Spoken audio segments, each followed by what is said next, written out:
Presenting our officials for this match. First referee, Mr. Bob Malenab, National Referee. Second referee, Mr. Romulo Reforzado, National Referee. Before we present our starters, we'd like to say thank you to our friends.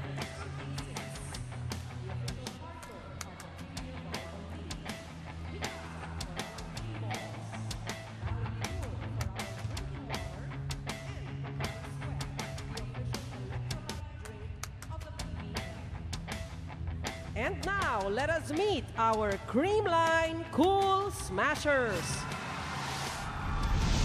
Let's start off with last conference's MVP and first best outside spiker.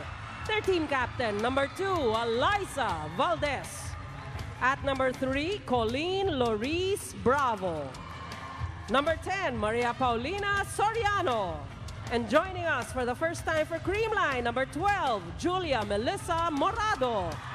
At number 16, also for the first time, Riza Mandapat. Number 17, for the first time, Rosemary Vargas. Libero, number 6, Jonalyn Ibiza. Head coach, Mr. Anusorn Tai Bundit. Presenting our Adamson University Lady Falcons. Team captain is number 8, Jessica Margaret Galanza. Number 1, Louis Romero. Number 2, May Jenaline Roque. Number 10, Leanne Perez. Number 11, Riza Andrea Cruz. Number 13, Christine Joy Soyon. Libero, number 14, Tony Rose Ponce. Head coach, Miss Eris Pada. This is match number 1. Check.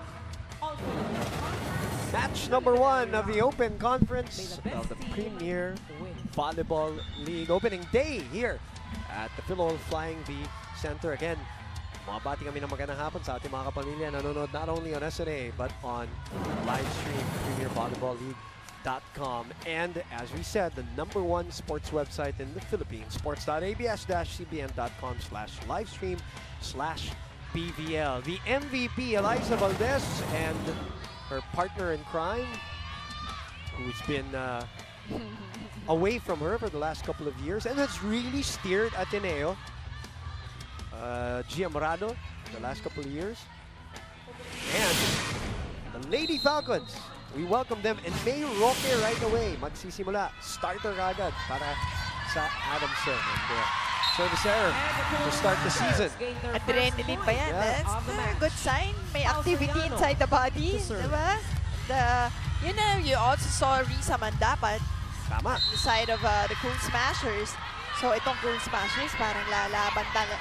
Alam mo yun, nag-build up talaga sila. And because of that third place finish, gusto nila ma-improve pa yan. Soyon gets us going here from the Lady Falcon side. Remember, she has finals experience in the UAP with LaSalle before she made her Team move captain, Gemma to sa San Marcelino. Serving for Adamson. Rosemary Vargas also playing for the Cool Smashers. Tamarao as Valdez gets us going from the other side. 2-1 para sa Cool Smashers. Sabi ng Lady Falcons, mabuti naman, wala ka na sa UAAP. Gia Morado. Pero magandang pinaghahandaan nila yung mga ganyang klase na. Dahil Alam mo, level of talent sa UAP Logi. dami pa, oo, ang dami pang mga Eliza Valdez's sa UAAP. And, ako talaga, this is a positive reinforcement to the Lady Falcons. Kasi however they finish this tournament, plus, alam mo yun, positive for them. 1-13 Just in being the here. UAP. But they won the last game, which they ended their season on a high note, with a positive effect on them. Plus now, you see yung mga returning players. Yes. So, talaga everything going for them. Violation. Call on Mandapa. 2-3. And a violation para sa Cool Smashers. Tai Bundit, of course. As the influx of the foreign coaches really trickling into the UAP. 3-2 ang ating talaan. Oh, Two foreign coaches. Nakikita natin. Obviously, ito si Taibun din. Sports coaching atin ngayon. So, magkikita ba itong dalawa? Si Coach Air at si Coach Tai. We're tied at 3. May Roque, so good to see her. Remember, and Oh, she yes. she gained weight. Remember, yung kanyang left knee injury was originally suspected as an MCL. And then the diagnosis as an ACL really ended the season at which is really, diba, she's playing so well. so well. She was really, it was really important para sa Adamson University dahil parang ang inaasahan nila niya was she was going to work with Mylene Paat. At that time pa, si Mylene Paat was still with them, and Gemma Galanza as a trio. She was playing well, and linaro pa eh. Linaro pa nga yung tuhod eh. But yun nga, na-diagnose na ACL. And she has gained some body weight, some muscle in her body, and it's good to see that for the Adamson fans. And also mentally, no, you want to see players na ganyan. When they come back, alam mong preparado, even physically. Yung visually, nakikita mo, this girl talagang stayed in the gym. Alam mo yun, nagpakagaling. Oh, So yun. May Roque, of course, got injured in the second round a couple of years ago against LaSalle, in that match against LaSalle. And she has not played competitive since. Nicely done. Soyud. I remember yung hugot ni Coach Ramil kay Tim Soyud in the finals a couple of years back nung pinasok siya, and which drew the ire also of some of the Ateneo fans. If you remember, Mozi, dahil she was, di ba, parang may swagger kaagad, may impact kaagad, may points kaagad. As we see Vargas pound the floor with that attack. 5-all. Yun naman ang dadalhin niya dito sa Lady Falcons, that kailangan nila because they're such a young team. Lahat parang, ano mo yun, nahihiya pa. So now, Soyud with them, medyo makaka-brush off na konti yung ganun. Little swag. Roque over the blockers. It's a nice 6-5 attack, finding a spot. Good spot for May Roque.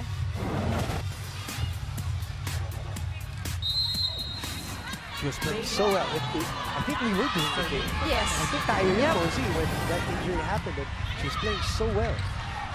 Vargas from the other side. Nung buong tournament yun, not only that game. Well read. Yeah, and they really lost her at a crucial time. The second round, medyo umaangat yung laro niya lalo na. We were talking about her in pre-games. Correct. Kasi umaakyat yung numbers ni May Roque, and then that's what happened. But now she's back, and that's water under the bridge. At ipagdasal natin as volleyball fans na maging healthy na everyone. Oo, tuloy-tuloy lahat. Oo. Walang masaktan. Quick to Perez with the left hand. Valdez mula sa likod, triple block, pero lumis yung bola.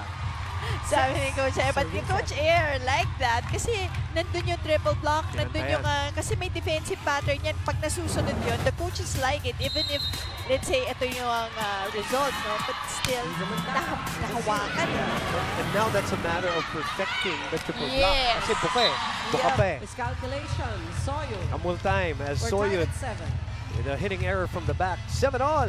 Ganda ng simula natin para sa PVL Open Conference.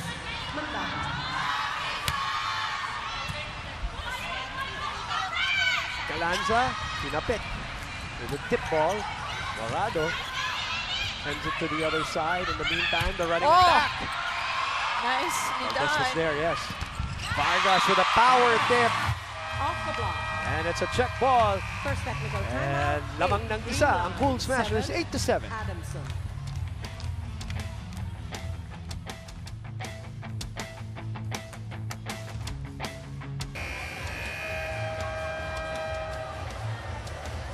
Mga kapamilya, you are still tuned in to the first day of the Open Conference here in the Premier Volleyball League, and you are watching the game between the Adamson Lady Falcons versus the Cool Smashers.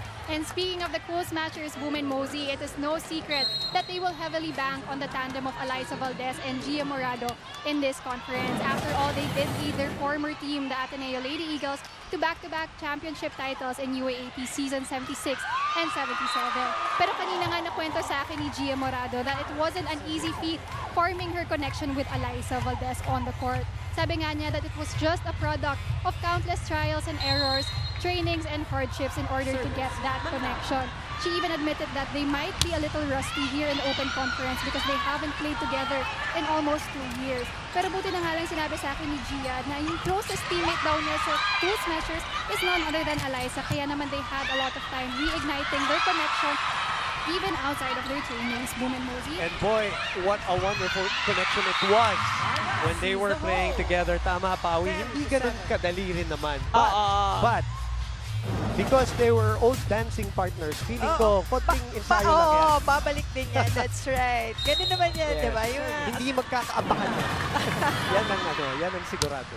At pareho sila magaling sumayaw, so to speak. buti pa sila.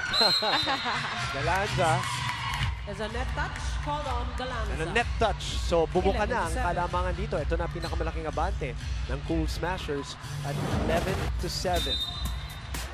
Service. Yun, she scraped the net, as they say. And they go back to her. And she delivers this time. Tamang-tama yung distansya sa net. Alam mo, yun yung mga learnings no, na at itong Lady Falcons will have here in this tournament. Katulad niyan, ganaan sa error. Pero dun sa next play pa lamang, binabawi na ng setter. So learning yan both sa setter and kay Gemma Galanza, which is really something that they will need coming into the UAAP. Vargas again utilizing her power, her innate power. I was gonna say, her natural. Since high school pa, she was always known to be this power hitter. Rosemary Vargas delivering, giving them back a 4-point lead. Alam mo, may mga players na ganyan ay natural na ang lakas ng mga kamay, parang kalamidad. Carvalho is one of them. Balse when she was young, remember? Right. Yung mabibigat yung palo. Pakres. Diba Mararamdaman ko, yung Pakres, correct. solid yung mga palo. Kahit na minsan nakita mo, hindi naman ganun yung motion. Ano? Parang tinatapik-tapik na yung bola. Coming from the legs, coming from the core. 12-9.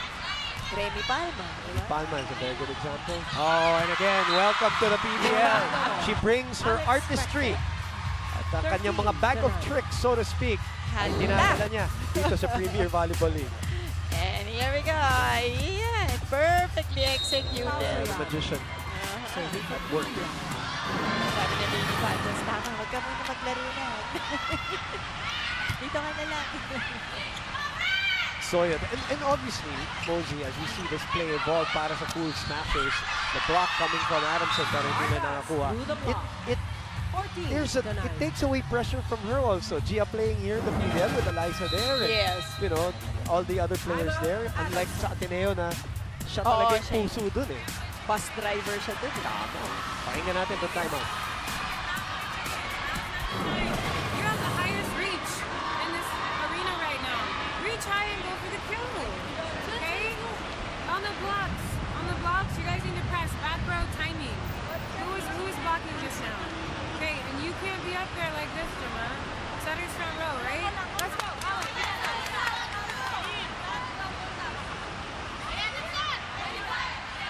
Bawi daw. Oo, bawi. Let's see who learns more Tagalog faster. Tagal na to si Coach Tay. Kaya nahuhuli ito si Coach Tay. Si Coach Tay kasi parang English muna. Tapos Correct. may pinagdadaanan eh. Fans natin dito sa Pinoy Flying V Center. This is a 5-point lead, the biggest lead para sa Cool Smashers. Legal hit. Combination play. Romero. Back set. Soyud. Morado. Valdez. Bumalik. Good reaction there. In the meantime, balik sa Adamson. Galanza a little farther from where she wants it. But still, a long rally going on. Good anticipation there by Risa Cruz. That's right. With a single hand, was able to block this swipe of Valdez. Team captain. Yun yung timing kasi, and then you can see her looking at Alyssa kung saan dadalhin yung bola, and that's how it's done.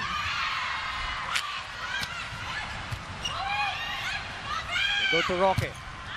Roque overcooks it. Ball is That's out. right, not enough 15 to wrist 10. action.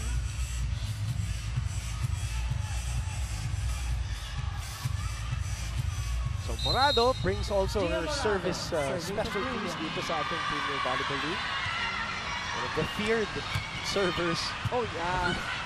in the UAP.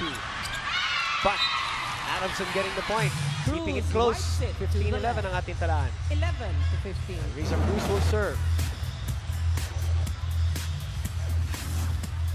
Andre Cruz serving. 11 serving, 15.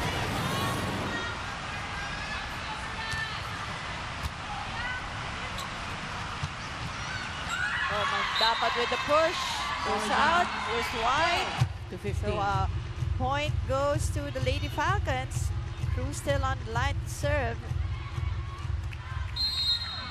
So, interesting rin to find out yung mga recruits nitong Lady Falcons, no? For this coming year, for this coming season. Sabi ko sa'yo, parang nagka-hype eh, di ba? Ang Falcons, yeah. Well read. 16-12 though, the lead Muna. still with the Cool Smashers, technical the third timeout, placers 16, ng ating Creamline. reinforced conference. 12, Adamson.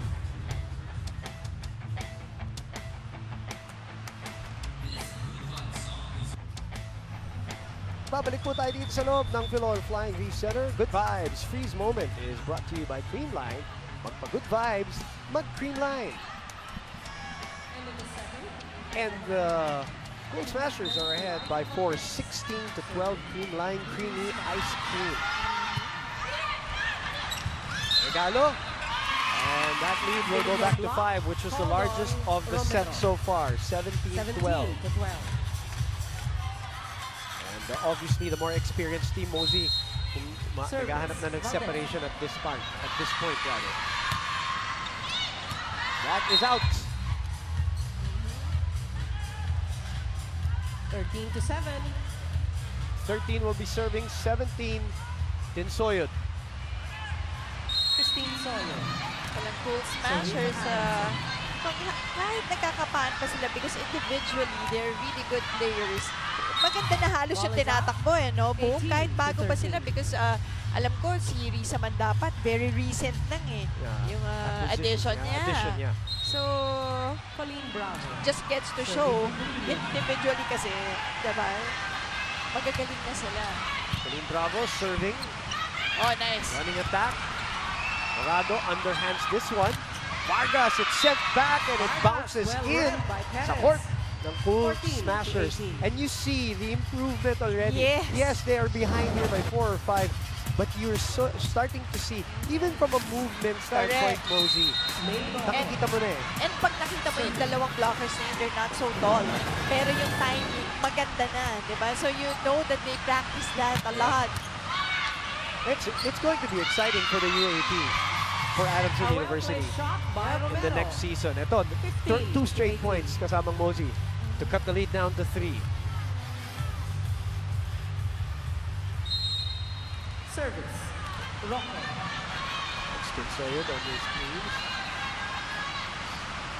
Joining the Falcons, of course. And a couple of service errors. One from Soyot, the other from 19 to 15. Roque. Yung ano pa yun eh, medyo excited pa sila and The new but addition. Yes, but nevertheless, Riza you can Mandapa. see it's a better team definitely. Oh yeah, no doubt. Soyot from the back row. Valdez digging it up.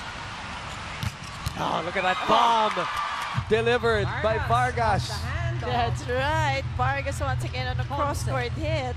20 to Ang 15. ang bigat ng bola, yun yun eh. Hindi malakas. Bigat. Ang Bigat bigat ng ng kamay. bola. Oh, Service. Manda. hampas eh. Diba? Hampas, that's always been the MO of speed. Vargas bumalik sa posisyon niya pero binigay sa gitna. Pau Soriano, the former 21 to 15. Oo Lady nga. Falcon. Ate pala nila yan. Yes. The other side of the net. I'm out. Lady Falcons. Timeout muna tayo. The lead is now at its highest in 6. Like, you weren't really ready for that block, so now you're late, right? And now it's going inside. Okay, it's our errors. It's mental right now. How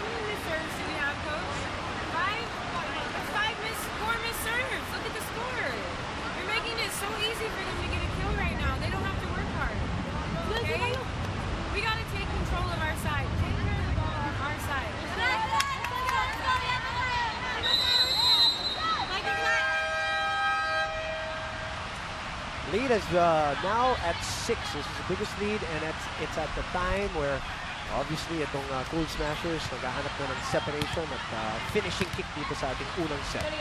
Well, ito lang yung maganda, no? So far, itong Cool Smashers, so 13 attack points na. But ang Adamson also have 9 attack points and 2 block points against nil for, wala. For Smashers. Cool Smashers. Valdez, back The difference though, the errors and the service errors Yes, of ang Adamson. daming service errors na nanggaling dito sa Adamson. 3 points away from pocketing itong unang set. Dapat is back. On the service deck, he decides to be in the middle. Nice. Sharp serve, but good receive there by Roque. Sa gitna na naman dinala. At sinungkit ni Soyud. Di nakuha, di naiakyat ang bola. And Gia Morado, yun yung steadiness na sinasabi natin sa kanya. Even if, yun, siya, bago siya. Pero alam niya kagad yung height na gusto ni Pao. Di ba? Mabilis mga-adjust. Siyempre, Gia is obviously, she grew up watching this game, grew up all of these, watching these girls. Even if hindi mo nakalaro, meron kang parang stock knowledge, Mosey, kung ano yung laro ni Pao, ano yung laro ni Vargas. Siyempre, mararanasan mo for the very first time and it's going to be different. But you have an idea of how they operate. But talaga it takes, kumbaga, certain sipag of players that they look at yung mga games ng mga ibang players. Diba? Hindi lahat kasi ganun eh. May mga players lang talaga na very observant and gustong-gusto nila na inaalam how the other players play. Ang tawag natin dyan, mataas ang IQ. And that's why they're one step ahead all the time. Krakin, pumasok na rito. Good point there by Cruz to delay this 17-24. Cool Smasher march into the first set. 17-24. Valdez looking to put the finishing touches on the first set. 25-17, the reinforced conference MVP delivering on this off speed, disguising it very well. Approve, sabi. Triple block? Okay, alam ko na. 25-17, magbabalik po kami.